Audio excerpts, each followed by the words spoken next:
perkenalkan, nama aku Irang. Di sini aku sedang berada di Summarecon Serpong. Summarecon merupakan salah satu perusahaan properti terkemuka di Indonesia. Nah, salah satu proyeknya ialah Summarecon Mutiara Makassar. Mari kita kepoin. Pin, udah teknik. Oke guys, jadi Summarecon Mutiara Makassar itu pembangunannya yang diprakarsai oleh PT Summarecon Agung Tbk. Dilansir dari situs Summarecon Mutiara.com, ini tuh dengan luas 400 hektar. Dan ini tuh bisa menjadi pusat bisnis atau tempat hunian. Dan ini tuh terletak sesuai dengan namanya, terletak berada di Makassar.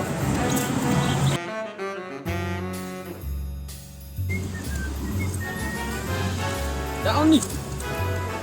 Halo guys, Rizka di sini dan sekarang saya sedang berada di Summarecon Mutiara Makassar. Bukannya Summarecon Serpong? Oh, iya juga ya. Ya udah deh. Nah, proyek kota mandiri Summarecon Mutiara Makassar isinya tuh banyak. Ada klaster perumahan, mall, perkantoran, dan lain sebagainya. Nah, pasti prosesnya itu sangat rumit dan kompleks. Tapi kali ini kita nggak bahas semua itu ya. Kita hari ini hanya bahas perumahannya aja. Masih kan penasaran kan sama proses perencanaan perumahan hingga konstruksi dari Summarecon Mutiara Makassar? Yuk simak selanjutnya.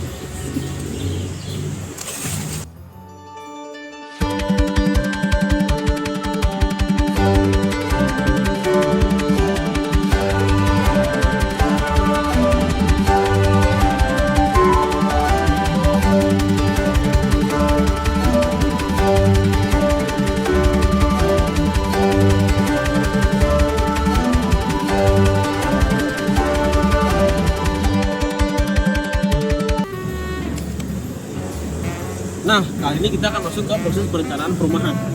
Tentunya proses perencanaan perumahan ini sangat banyak dan kompleks ya. Lalu kita akan menuju tahap yang pertama, yaitu Research and Development atau bisa kita kenal sebagai R&D. Nah, dalam tahapan ini biasanya pihak developer akan membentuk tim-tim tertentu untuk melakukan proses R&D. Nah, dalam proses R&D ini juga nantinya akan ditentukan objek lokasi garapan lahan yang akan dijadikan perumahan, dan biasanya itu ditinjau dari dua hal, baik itu dari segi budgeting ataupun value lahan tersebut. Nah, setelah dari tahapan Research and Development, tahap selanjutnya ialah studi banding. Studi banding umumnya dilakukan oleh developer sudah menyiapkan desain, tipe rumah, dan lain sebagainya. Pada tahap ini, developer mengambil beberapa tim dan unit di dalam developer. Ya.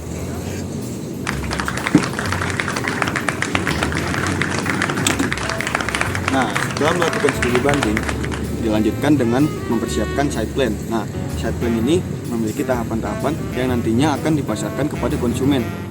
Dan tahapan tersebut akan dilanjutkan dengan pemilihan konsep hunian yang akan dibangun, lalu dilanjutkan atau diteruskan kepada konsultan. Nah, setelah dilanjutkan oleh para konsultan tersebut akan memilih beberapa desain terbaik untuk hunian, lalu akan direview bersama-sama dan memilih desain terbaik antara yang terbaik dan akan dipilih bersama developer.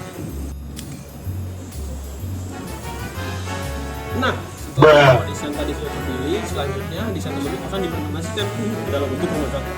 Nah, rumah contoh tersebut akan menjadi objek review bagi tim developer dari tim desain, konsultan, dan juga konsumen yang diwakili oleh tim marketing.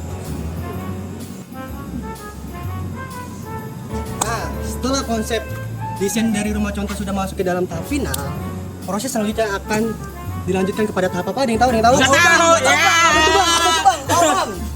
Ada pada tahap launching.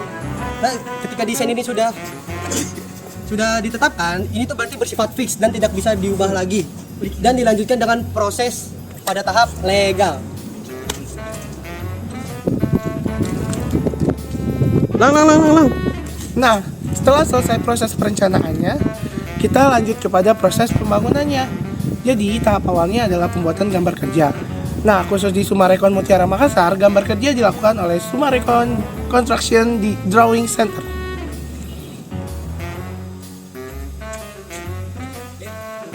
Nah, setelah gambar selesai dibuat dan melalui tahapan proses penyusunan, proses tersebut akan dilanjutkan dengan proses diskusi internal. Ternyata panjang juga ya, tapi bisa aja. lalu akan dilakukan dengan proses tender proyek. Nah, tender proyek ini akan dilakukan oleh quality assurance, contract admin, dan juga quality surveyor. Nah, kita akan masuk tahapan tender proyek. Pada tahapan ini, para kontraktor akan diundang dan dikumpulkan dalam suatu forum bersama dengan tim planning dari pihak developer, yaitu Summarecon. Nantinya, para kontraktor ini akan dijelaskan mengenai tahapan pembangunan perumahan dari klaster per klasternya. Setelah itu, bagi pihak kontraktor yang memang berminat untuk melakukan pembangunan klaster perumahan ini, akan mengajukan penawaran kepada pihak developer, yang hal ini yaitu Summarecon. Setelah mereka mengajukan penawaran, mereka akan melakukan proses klarifikasi pertama. Real. Setelah semua rangkaian proses tender dan klarifikasi selesai, tim akan melakukan proses kick-off, dan dalam rangkaian prosesnya, tim akan menerima gambar yang berupa for contraction atau kita bisa sebut sebagai foreground. Salah, foreground. Nah, setelah semua selesai dan gambar foreground sudah diberikan, proses pelaksanaan proyek pembangunan dimulai bersama dengan tim lapangan dan pihak development untuk sebagai pengawasan di dalam prosesnya.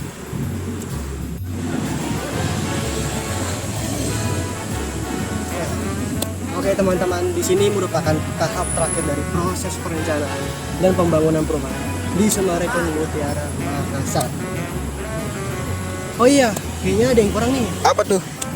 Summarecon juga turut membangun fasilitas. Karena fasilitas merupakan sarana suatu pendukung dari perumahan. Nah, seperti fasilitas rumah sakit dan juga pendidikan dan lain sebagainya. Seperti yang aku sudah bilang di awal, salah satu produk dari Summarecon Mutiara Makassar adalah perumahan. Siapa sih target market dari Summarecon Mutiara Makassar? Ada yang tahu? Siapa tuh? Target market dari Summarecon Mutiara Makassar adalah kelas menengah ke atas, yaitu pejabat pengusaha dan lain sebagainya. Nah, setelah ini akan tampilkan diagram alur sebagai rangkuman dari video-video ini.